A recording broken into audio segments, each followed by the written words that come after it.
bienvenue sur Vision Crypto en ce 12 mars 2025 avec une map légèrement verte quand même ce matin, ça fait un petit peu plaisir. On a eu un rebond du coup de BTC et on va voir un petit peu ce qui s'est passé sur les graphiques, on va voir les nouvelles, on va voir les scénarios possibles pour les prochains jours et prochaines semaines. Et on commence tout de suite avec les volumes BTC 50 milliards, Ethereum 26 milliards. Et on se retrouve tout de suite sur notre ami BTC. Donc BTC, qu'est-ce qu'il nous a fait? Il a bien pumpé quand même, il a été chercher l'order block ici. Actuellement, il fait un petit retracement. Donc en termes de scénario, soit on va par exemple dans cette RLZ longue avant de repartir et donc dans ce cas-là, on ferait un joli W. Ça pourrait être vraiment très intéressant. Donc faire quelque chose un petit peu hop, hop, hop, comme ça. Et donc ça serait vraiment top parce que ça marquerait presque un bottom ici. Pourquoi je dis presque? Parce qu'on pourrait très bien aller capturer les liquidités qui sont au-dessus, finir de combler le gap CME et repartir à la baisse. Je vous rappelle que le gap CME est loin d'être terminé, hein. Regardez ici, on n'a pas du tout comblé le gap CME. Hier, je voyais des messages qui disaient on a comblé le gap CME, mais pas du tout. On l'a comblé que un tout petit peu ici, là, mais on ne l'a pas plus comblé que ce qu'il n'était déjà comblé avant la grosse chute. Donc du coup, non, il faut aller jusqu'au 96 000, au-delà des 96 000 pour complètement combler le gap CME. Le gap CME, si je dois le matérialiser ici, en gros, il est à peu près comme ça. Donc je vais le noter, gap CME. Et vous voyez qu'on est loin de l'avoir comblé. C'est à peu près, hein, pas à l'exactitude, mais en tout cas, on n'a même pas comblé la moitié du gap CME. Donc du coup, il faudrait revenir dans ce petit order block ici, au niveau des 86 000, pour pouvoir complètement le combler. Donc on pourrait très bien faire une petite respiration avant d'aller combler complètement le gap CME. Est-ce que je pense qu'on va aller chercher plus bas? Il y a une possibilité. Moi, personnellement, je pense qu'on peut piéger aussi toutes les personnes qui attendent justement qu'on aille chercher les 75 000 par exemple. Alors après, il reste de la liquidité. Hein. En dessous, jusqu'aux 75 000, justement, il reste de la liquidité à venir récupérer. Mais justement, pourquoi pas piéger un maximum de personnes qui attendent qu'on vienne récupérer cette liquidité. Ici, on est venu récupérer quand même là où il y avait le plus de liquidité. On s'est vraiment arrêté, hein, pile poil là où il y avait énormément de liquidité. Et on est reparti. Donc maintenant, un petit retracement ici dans cette RLZ longue. On comble l'imbalance que l'on a ici.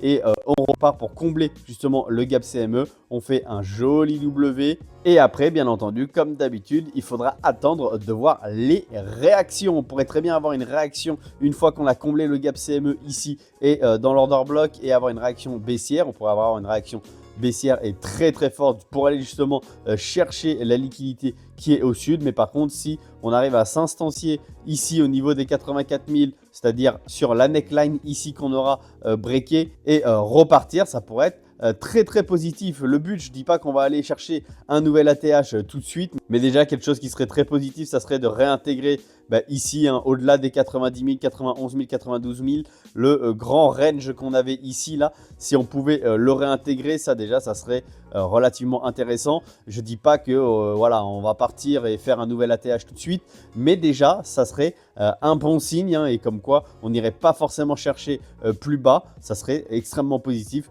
Au moins de revenir dans les 92 000 et de stagner dans cette zone, même si on ne repart pas tout de suite, mais au moins de stagner en attendant que la tempête macroéconomie passe. Personnellement, c'est ce que j'aimerais voir, mais vous le savez très bien, comme d'habitude, entre ce qu'on veut et ce que le marché fait, c'est deux choses différentes. Pour les personnes qui veulent savoir, j'ai close mon trade quand on était dans cette zone-là, quand on a commencé à se retourner ici. Donc bien entendu, j'étais en profit parce que j'étais rentré vraiment sur le bottom, donc j'étais en positif. Donc j'ai préféré le clôturer parce que j'avais peur ici qu'on revienne faire une nouvelle chute pour aller chercher les 75 000. Bon, au final, je l'ai clôturé un petit peu trop tôt puisqu'on a fait un rebond pour aller chercher un tout petit peu plus haut. Maintenant, le trade que je vais tenter, c'est celui-ci. Je vous le montre maintenant. Hop là, à peu près au milieu ici où on va combler l'imbalance, au moins à 50%. Ici, en dessous du précédent plus bas. Et on va aller chercher pour moi les 86 ici. Voilà le petit trade que j'aimerais tenter avec un RR de 3. Donc voilà pour BTC. Maintenant, quelque chose d'important aussi, regardez la BTC dominance qui ne fait que augmenter. On a bientôt récupéré le précédent sommet ici et je pense qu'on va le récupérer. comme je vous ai dit plusieurs fois, moi je pense qu'on va remonter ici au niveau du canal, donc revenir à une BTC dominance de 63% et même encore pire, vous le savez, ma target finale où bon voilà, je pense qu'on pourrait aller, c'est ici.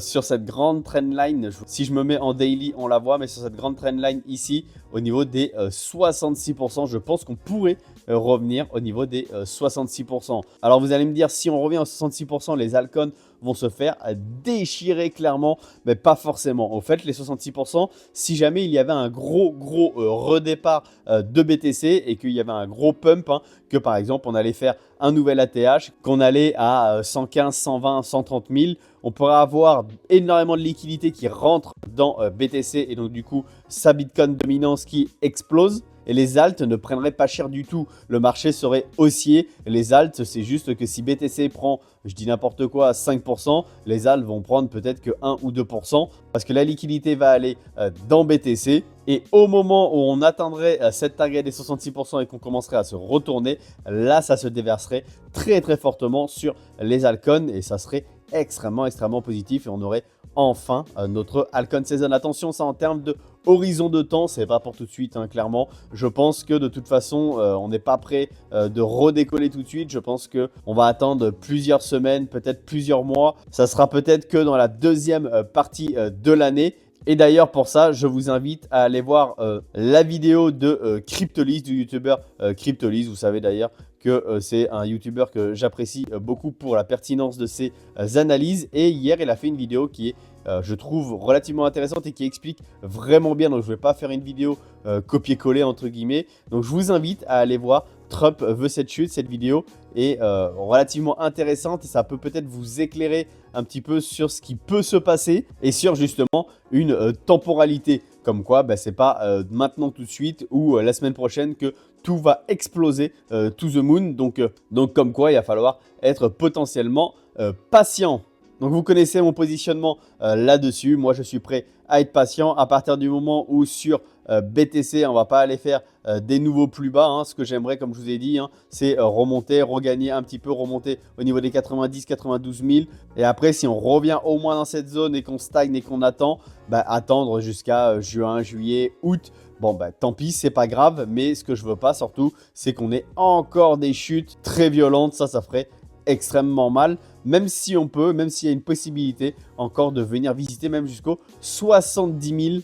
Et il n'y a que si on passe en dessous des 70 000 et qu'on s'instancie en dessous des 70 000 que je commencerai véritablement à m'inquiéter. Pour le moment, même si on redescend, qu'on va faire un nouveau plus bas jusqu'aux 70 000, je vous dis, je resterai dans mon scénario relativement bullish, même si ça prendra plus de temps que ce qui était prévu. Mais si par contre on passe en dessous des 70 000, eh bien je me dirais effectivement qu'on part en bear market. On n'en est pas là pour le moment, on est aux 80 000 et vous connaissez mon scénario. Je pense qu'on pourrait vraiment aller RLZ long et qu'on aille chercher le gap CME. Au niveau du total 3 aussi, c'est relativement important de voir ce qu'on a fait parce que quand on dézoome un petit peu et qu'on se met en daily, on est venu se rappuyer sur le gros support qu'on a depuis je ne sais pas combien de temps. Vous voyez, il est ici et c'est un support qui avait tenu à l'époque aussi. Regardez, il avait fait une mèche ici en 2021 et on était reparti. Et là, on vient de refaire exactement la même mèche, regardez ici. Donc, on est venu sur ce précédent plus haut et on est venu sur le support. Et pour le moment, on a fait une petite réaction.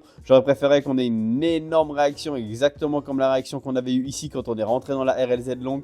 On avait fait une méga grosse réaction. Là, on a une toute petite réaction. Mais voilà, on s'est quand même arrêté à un endroit clé. Et donc, peut-être qu'on a fait un plus bas au niveau des altcoins. En tout cas, ça, je l'espère parce qu'ils ont déjà pris largement assez cher. Allez, au niveau des liquidités, vous voyez en plus le fait de revenir au niveau des 86 000. Ici, ça viendrait récupérer toute la liquidité qui est ici. Donc ça serait relativement intéressant. Et là où il y a énormément de liquidité à récupérer également, c'est au niveau des 88 000. Donc ça, on verra. Le scénario, l'essentiel, c'est qu'on ait récupéré un maximum de liquidité au sud. Et ça, en tout cas, je trouve ça relativement bullish. Au niveau des ordres, ça n'a pas beaucoup changé. C'est vraiment la zone en dessous des 76 000 qui est vraiment blindée d'ordre. Donc ça me rassure, entre guillemets, pour me dire qu'on n'ira pas trop bas parce que ça va être énormément racheté dans cette zone-là. Là, on voit des ordres qui se sont mis au niveau des 80 000 ici. Donc 396 BTC et 389 BTC, donc ça n'est pas rien du tout quand même.